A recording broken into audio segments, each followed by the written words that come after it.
I think the trigger for me was realizing that the trouble I'd seen other people facing over the years was now the trouble that I was facing. And it taught me a lesson that you can keep quiet about something just because it's not affecting you for now, but it'll come to you. And so when it really began to affect my family, that's when I began to speak up. And that's when I began to realize that this was something that many people were suffering and were struggling with. And from that moment onwards, my resolve then grew and became a commitment for freedom and justice for Zimbabwe.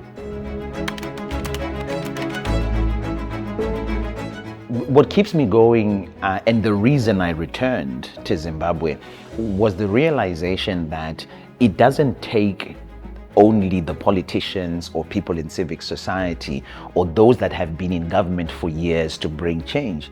It takes citizens, ordinary people who realize that they have a role to play. And so for me, the realization that no one else is coming to save us, we are the people we have been waiting for, was the reason I went back. And every step of the journey proved to me that it's impossible to make democracy work without the involvement of ordinary, everyday people. We have a part to play and we have to be present in that part.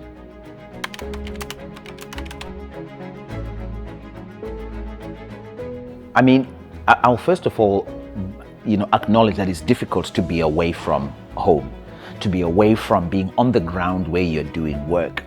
But I think we also learn some things when we are away, when we are in exile. There are things we can do from here that we can't do at home. For example, we can advocate for Zimbabwe and for the issues happening in Zimbabwe in various spaces where there are powerful policy makers that we can appeal to.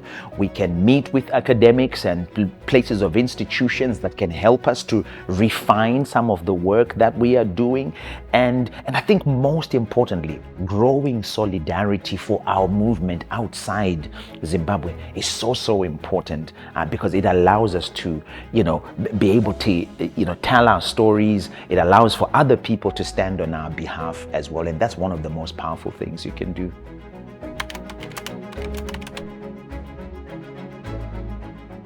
Yes, there is. Zimbabwe is in a period once again where the ordinary person is fighting for survival. And one of the things that we are trying to do is to get more and more people aware that they have a part to play. So help us to tell the story of Zimbabwe. Help us to tell the story of how we have struggled from one dictatorship to the next and how we have not tired. The journey may be long, but we're committed. Stick with us. Tell our story. Learn more and more about us. And when you can, speak on behalf of Zimbabwe.